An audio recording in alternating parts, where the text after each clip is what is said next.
He promised he would leave her the moment the contract ended. So why was he still standing outside her door at midnight, unable to walk away? The city stretched beneath Alexander Reed's penthouse in a sea of gold and glass, 12 stories above the noise, where everything felt controlled, distant, predictable, exactly the way he liked it.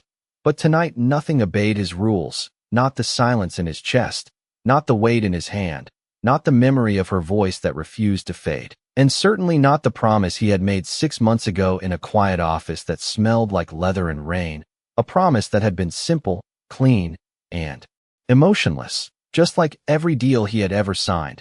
Marry me. 6 months. Then we walk away. No complications, no attachments, no love, especially no love. And Lily Carter had looked at him with those steady eyes, the kind that didn't belong in his world, the kind that saw too much. And even then he had felt something shift, something small, something dangerous, but he ignored it because Alexander Reed did not make mistakes. He made decisions, calculated ones, and she was just another solution, a temporary answer to a permanent problem, a contract bride to secure a merger worth billions. Nothing more, nothing less. And yet standing here now, staring at the faint line of light beneath her apartment door in a building that smelled like old paint and cheap coffee, he realized how wrong he had been. Because somewhere between the staged smiles at charity galas, the carefully timed appearances, and the quiet dinners where neither of them said much, but everything somehow felt louder, the rules had started to blur, not all at once, but slowly, quietly, like a crack forming in glass, invisible until it was too late. And he remembered the night he slipped that ring onto her finger, a ring that meant nothing, a symbol without weight, a gesture without truth. And he had told her that. This ring doesn't mean anything. Don't forget that. And she had nodded. But her fingers had lingered for half a second longer than necessary. And that half second had followed him ever since, through boardrooms and backseat rides, through every silent moment, where he pretended not to notice how she looked at people, how she listened, how she cared in ways that made his world feel colder by comparison. And tonight, the contract was over, the deal was closed, everything had gone exactly as planned, except for one thing. He hadn't left, he couldn't leave, because the truth was simple and impossible at the same time. He had fallen for the one person he was never supposed to keep, and now the rules that once protected him felt like chains he didn't know how to break. His hand hovered inches from the door, the silence stretching, pressing, daring him to remember who he was supposed to be, a man who always walked away, a man who never looked back, a man who never broke his promises. But tonight, for the first time in his life, Alexander Reed wasn't sure he wanted to be that man anymore. 6 months earlier, the rain had been softer, almost polite, tapping lightly against the tall windows of Alexander Reed's office, as if even the storm understood it was stepping into his territory, a place where nothing was left to chance, and every outcome had already been decided before anyone spoke a word. And Lily Carter had stood just inside the doorway, her coat still damp, her shoes leaving faint marks on the polished floor, her fingers tightening around the strap of her worn bag as she tried to steady her breathing. Because everything about this place told her she did not belong, not the skyline view stretching for miles, not the silence that felt too expensive to break, and definitely not the man standing across from her, composed, still, watching her with a gaze that did not waver, as if he had already measured her worth in seconds and found it sufficient for whatever purpose he had in mind. And when he finally spoke, his voice was calm, direct, without hesitation. Marry me. 6 months. Then we walk away. No emotion, no explanation, just terms, clean and precise. And for a moment Lily thought she had misheard him, because people did not say things like that, not in real life, not without context or kindness.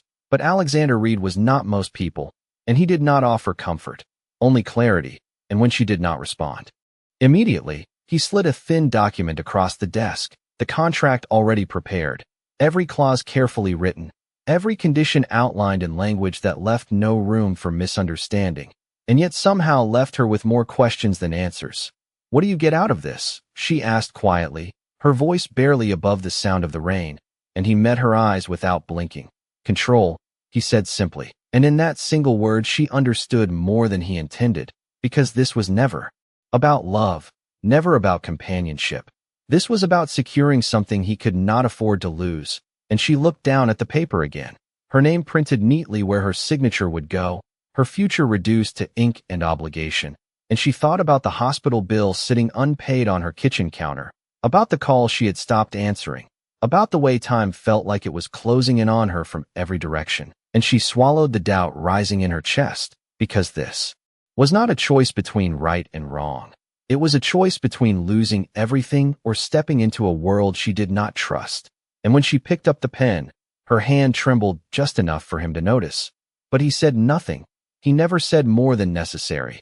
And as the ink met the page, sealing a decision she could not take back, he reached into a small velvet box and placed a ring on the table between them. Simple, elegant, perfect in a way that felt almost distant. This is part of the arrangement, he said, his tone unchanged. It does not mean anything. Do not confuse it with something real.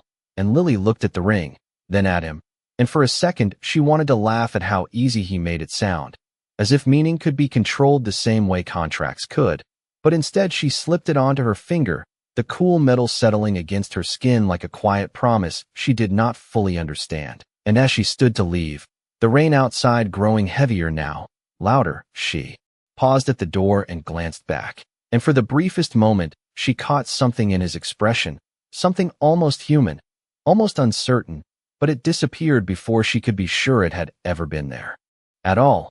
And that was the moment everything began, not with love, not with trust, but with a signature, a ring, and a rule that neither of them would be able to follow. The first morning in Alexander Reed's world did not begin with sunlight or warmth, but with precision, a schedule already waiting for Lily before she even opened her eyes, placed neatly on the nightstand by someone she had never seen enter the room. The paper crisp, the instructions clear, breakfast at 7, fitting at 8, etiquette training at 10. As if her life had been converted overnight into a series of timed movements she was expected to follow without question, and when she stepped out onto the polished floor of the penthouse, still unsure how to move in a space that echoed with quiet luxury, she felt the distance between who she was and where she stood more sharply than ever. The city below looked smaller from up here, like something she had already left behind, even though she knew it was still waiting for her, unchanged, unforgiving, and Alexander was already there, seated at the long dining table, reviewing something on his tablet, his posture perfect, his expression unreadable, as if the night before had never happened, as if she had always been part of this environment. And when he glanced up at her, there was no surprise, no hesitation, only acknowledgement. "You are late by 2 minutes," he said calmly, not unkind, just factual, and Lily paused, unsure whether to apologize or defend herself, but instead she took her seat across from him, the distance between them feeling both deliberate and necessary. "I did not realize this was a timed arrangement," she replied, her voice steady despite the unfamiliar setting. "Everything is timed," he answered, returning his attention to the screen. "Control requires structure," and for a moment she considered pushing back, asking him if he scheduled every breath the same way. But something told her that sarcasm would not survive well here. So she picked up her fork, the silverware heavier than what she was used to, and tried to follow the rhythm of a life that moved faster and quieter than anything she had known. The hours that followed blurred into a sequence of adjustments, a stylist measuring her with quick, efficient movements, fabrics brushed against her skin that felt too soft, too expensive, a mirror reflecting someone she barely recognized, her posture corrected, her speech refined, every small detail reshaped to fit into a world that demanded perfection without explanation. And through it all, Alexander remained present but distant, observing without interfering, stepping in only when necessary, his voice low, precise, guiding. "Without comfort, do not rush your words. Pause before you answer. Confidence is not volume, it is control." And she listened, not because she trusted him, but because she understood the stakes of failing in a world that was not built for her.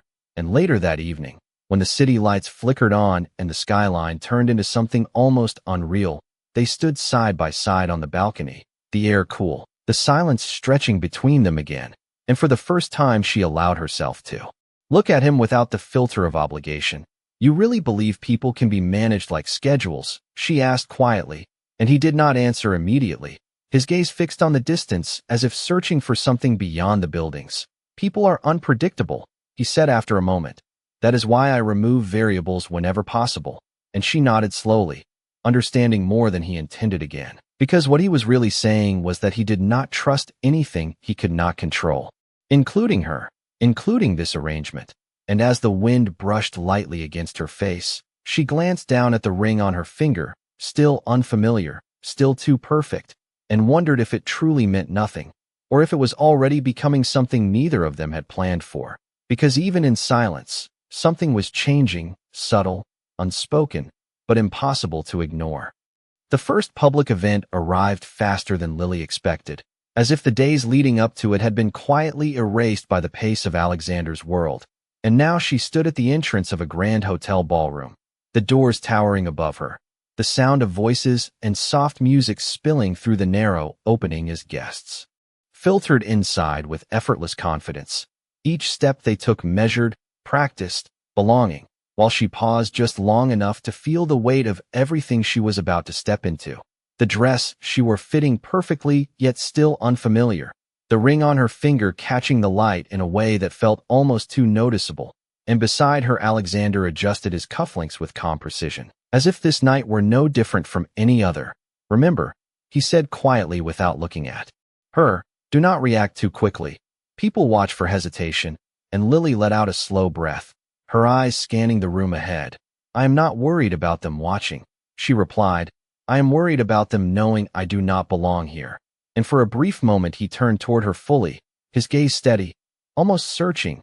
Then do not give them a reason to think that, he said, and there was something different in his tone, not softer, not warmer, but less distant, as if he was not just instructing her, but expecting her to succeed. And before she could respond, the doors opened wider, and the world inside shifted toward them. Conversations pausing just slightly, attention redirecting with subtle curiosity, and Alexander stepped forward without hesitation, his presence commanding without effort, his hand resting lightly at the small of her back, guiding her inside. And Lily followed, her posture straightening instinctively, her steps matching his pace, because she understood that this was not just an appearance. It was a performance, and every movement mattered. The room shimmered with polished floors and crystal light, voices blending into a controlled hum. And as they moved through the crowd, introductions came quickly, names she would not remember, faces that smiled just enough to be polite, but not enough to be genuine. And she responded the way she had been taught, measured, composed, pausing before speaking, letting silence work in her favor. And slowly, almost unexpectedly, the tension in her chest began to settle, not because she felt like she belonged, but because she realized she could survive here. And then the moment came, subtle at first, a shift in conversation near the center of the room, a raised voice disguised as laughter. And Lily turned just in time to see a server struggling with a tray, the glasses trembling dangerously close to tipping. And without thinking, without calculating the outcome, she stepped forward, her hand steady as she caught the edge of the tray before it could fall, the motion smooth, controlled. The potential disaster dissolved before it could become spectacle. And the server looked at her with quiet relief, whispering a thank you that barely carried through the noise. And Lily smiled, small, genuine, before stepping back into place beside Alexander as if nothing had happened. But something had, because the brief disruption had drawn attention, and now those same eyes that had once questioned her were watching with a different kind of interest. And Alexander noticed. Of course he did. He noticed everything. But this time his gaze lingered on her longer than necessary, not evaluating, not calculating, just observing, as if reassessing something he thought he had already understood. And as the evening continued, conversations shifted, doors opened more easily, respect forming not from her title, but from her actions. And for the first time since signing that contract, Lily felt a small sense of control returning to her, not the kind Alexander relied on, structured and deliberate, but something quieter, something rooted in who she was before all of this began. And as they moved toward the center of the room for the next introduction, she caught his reflection in a nearby mirror, his expression unchanged to anyone else. But she saw it, the slightest shift, the smallest crack in the certainty he carried so effortlessly. And in that moment, She understood something neither of them had said out loud. The rules were still in place, the contract still binding, but the balance between them had already begun to change. The night did not end when the music softened or when the last introductions faded into polite goodbyes. It followed them home, lingering in the quiet space of the penthouse where the city lights stretched endlessly beyond the glass. And for once neither of them moved immediately, as if both were still adjusting to something that had shifted without warning. And Lily slipped off her heels near the door, the relief immediate but the silence heavier than before, because the version of herself she had carried through the ballroom had not fully disappeared. It stayed with her, steady, present, and Alexander stood a few steps away, his jacket still perfectly in place, his posture unchanged. But his attention no longer divided between screens or schedules. It was on her, entirely.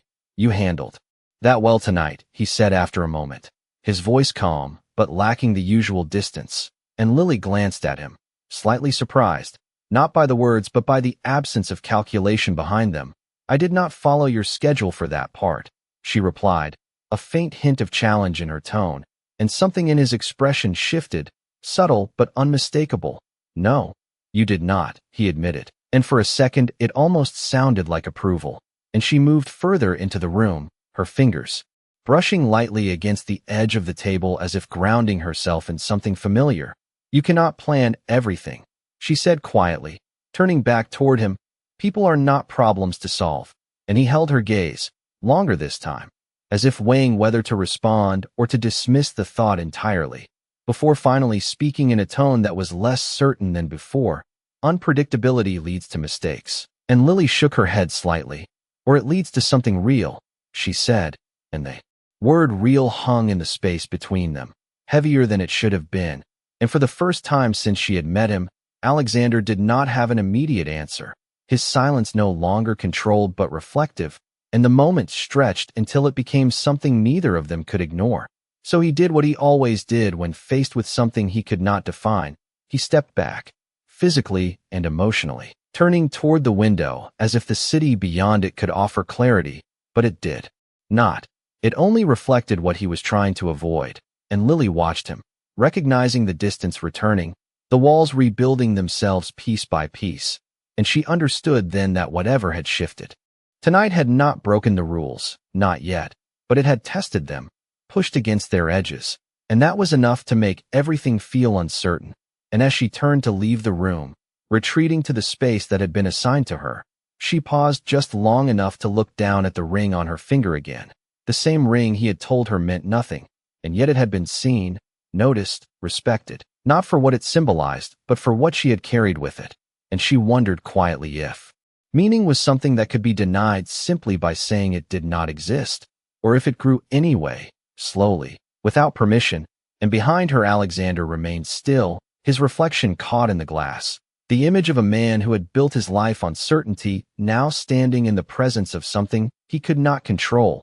And for the first time in a long time, the silence he relied on did not feel like strength. It felt like hesitation, and somewhere between her question and his lack of answer, the balance between rules and emotion had shifted again, not enough to break, but enough to make the fall inevitable. The days that followed did not announce themselves as different. They unfolded with the same structure, the same carefully timed routines, the same quiet precision that defined everything in Alexander Reed's world.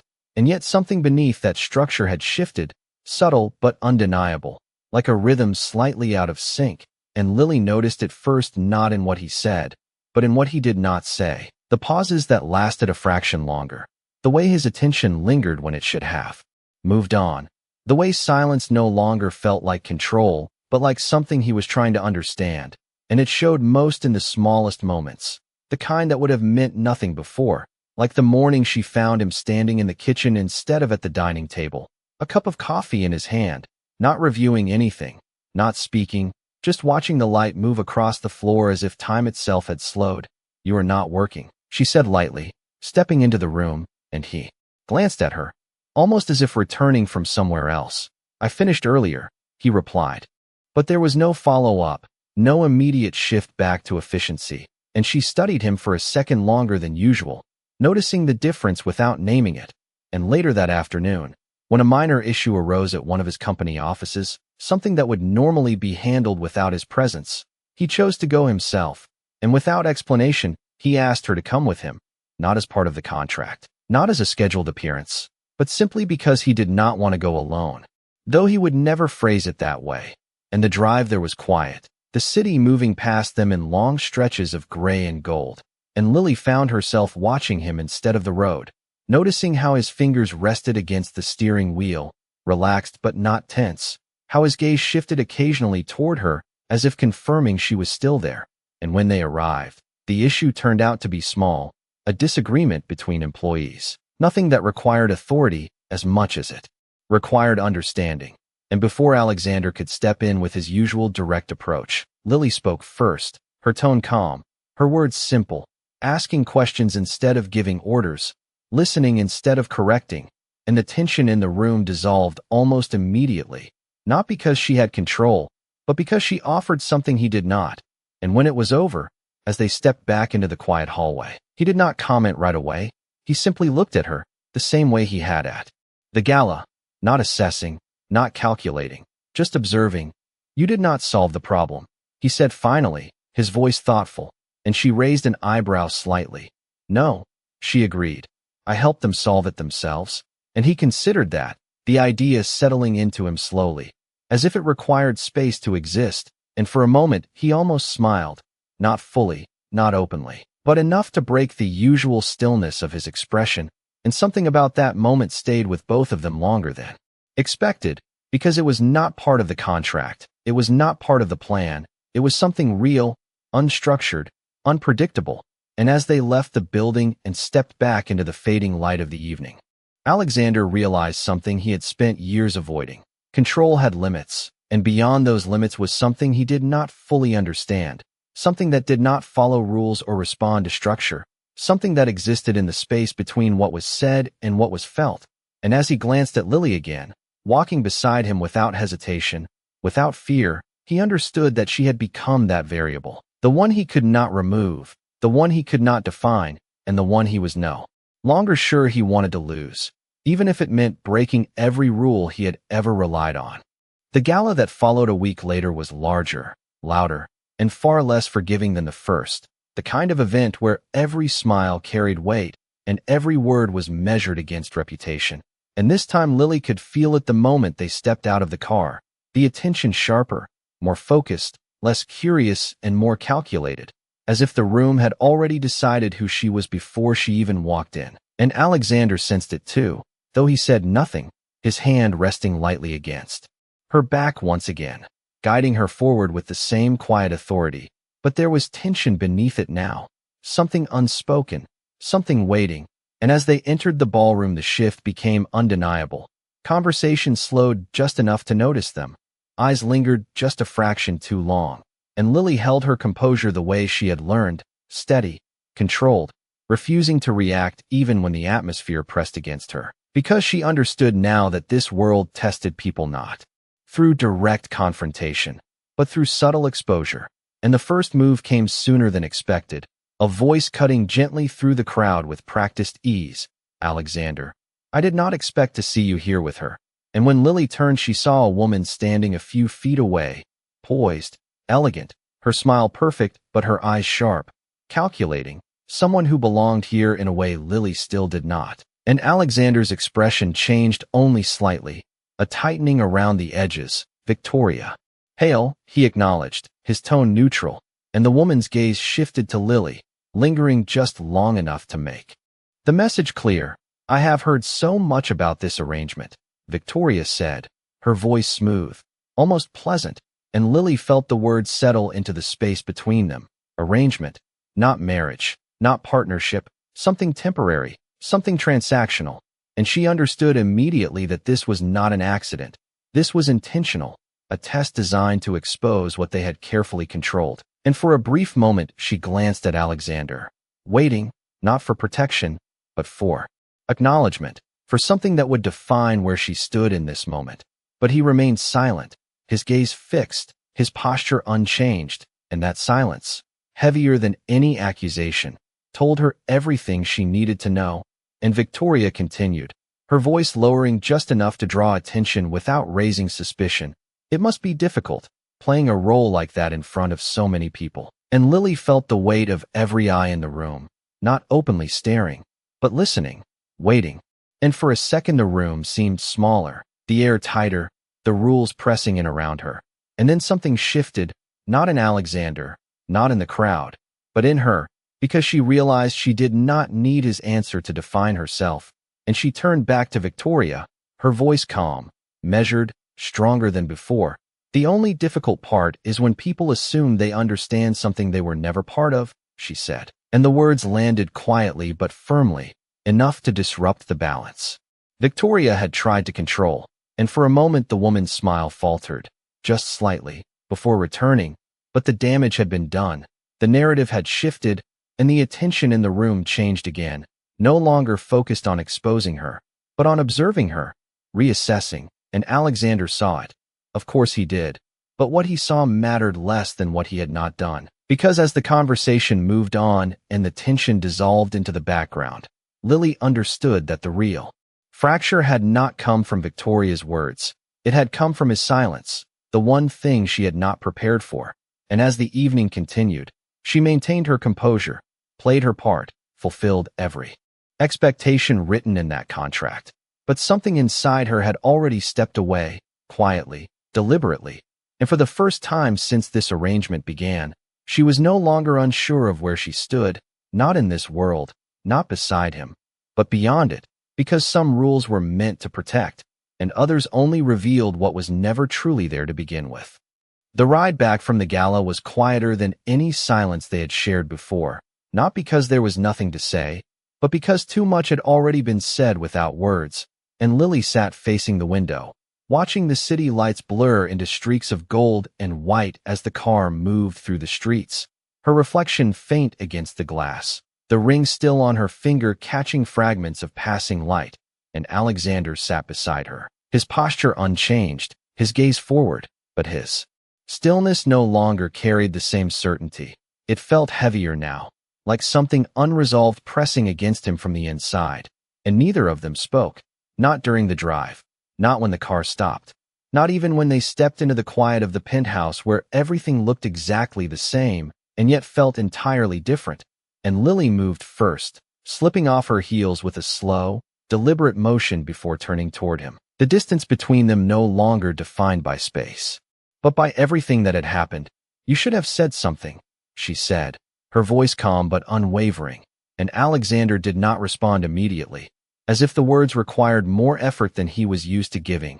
"I did not think it was necessary," he finally answered, and the simplicity of it landed harder than any accusation, and Lily let out a quiet breath, not surprised, not even angry, just certain now in a way she had not been before.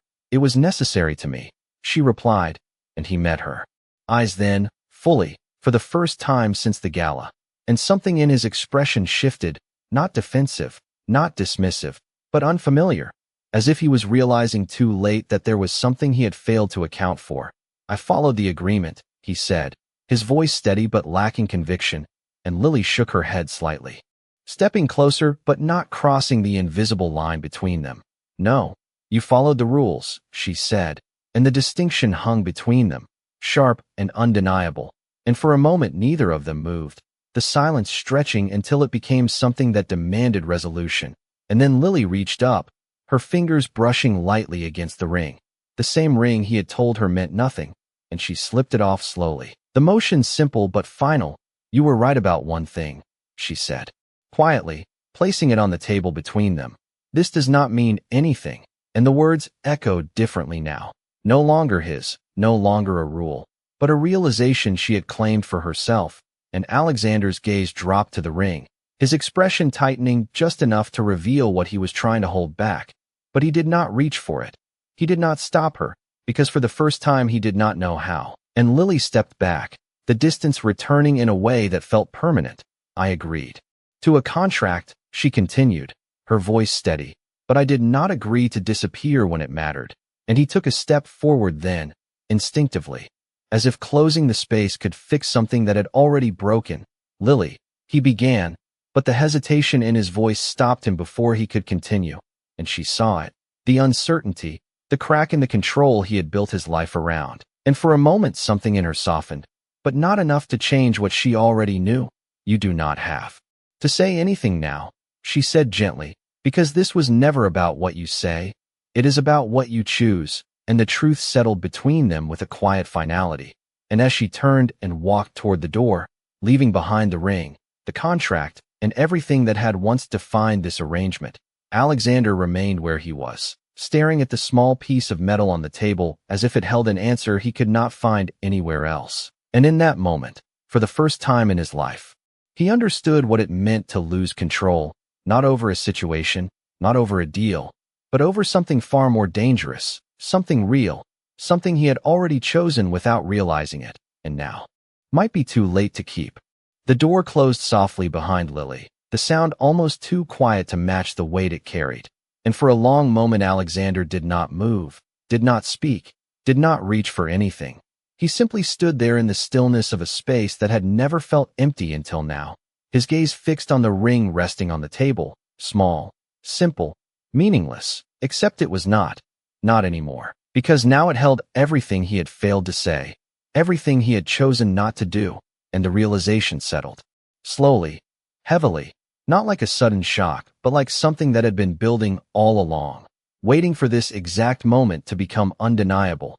And he stepped forward at last, his movements no longer precise, no longer controlled, and picked up the ring, turning it slightly between his fingers as if expecting it to explain what he could not. But it did not. It only reflected the truth he had spent 6 months avoiding, that somewhere between rules and silence, he had allowed something real to grow without acknowledging it. And now it was gone, not because it had failed, but because he had. And the next decision did not come from calculation. It came from instinct, something he had long dismissed as unreliable, and he moved, quickly this time, crossing the room, grabbing his coat without hesitation, stepping out into a night that felt colder than it had any right to be, the city stretching wide and indifferent around him. And for once he did not consider timing, did not check schedules, did not measure outcomes. He simply followed the only direction that mattered, the one she had taken. And when he reached her building, the same one he had stood outside before, unsure, silent, unwilling to break his own rules, he did not stop this time. He did not hesitate. He walked straight to her door and knocked. Once, firm, certain, and when it opened, Lily stood there, her expression calm but guarded, the distance already in place. And for a second, he saw the version of her that had first walked into his office, uncertain, careful. But now there was something else, something stronger, something he had not created and could not control, and he held her gaze. No longer hiding behind silence, no longer choosing restraint. I was wrong, he said, the words simple, unpolished, real in a way he had never allowed before, and she did not respond immediately, because this was not about hearing what she wanted, it was about believing what she could trust, and he continued, stepping closer but not crossing the space she held. I thought control was the only way to keep things from falling apart. I thought rules protected me, but all they did was keep me from choosing what actually mattered. And his voice did not waver, but it carried something new, something honest, and he lifted his hand slightly, the ring visible again, not as a symbol of agreement, but as a question. I told you this meant nothing, he said quietly, but I was wrong about that too. It means everything because of what we made it, not the contract, not the deal. Us. And Lily's eyes shifted to the ring, then back to him, searching, measuring, not the words but the man standing in front of her, the one who had finally stepped beyond his own limitations, and the silence between them returned. But this time it was different, not empty, not distant, but full of something waiting to be chosen. And when she spoke, her voice was softer, but steady. This is not about the ring, Alexander, she said. It is about whether you are choosing me without conditions, without an exit, without a plan to walk away. And he did not hesitate. Not this time. I am choosing you, he answered. No contract, no timeline, no rules, just you. And the simplicity of it held more weight than anything he had ever offered before. And for a moment the world outside seemed to pause, the noise fading into something distant, irrelevant. And Lily took a step forward, closing the space he had once kept so carefully intact. And as she reached for his hand, the one holding the ring. It was not to accept a deal, not to follow a rule, but to acknowledge something they had both tried to deny, that real connection does not follow structure. It does not wait for permission. It simply exists. And for the first time since everything began, there was no performance, no expectation,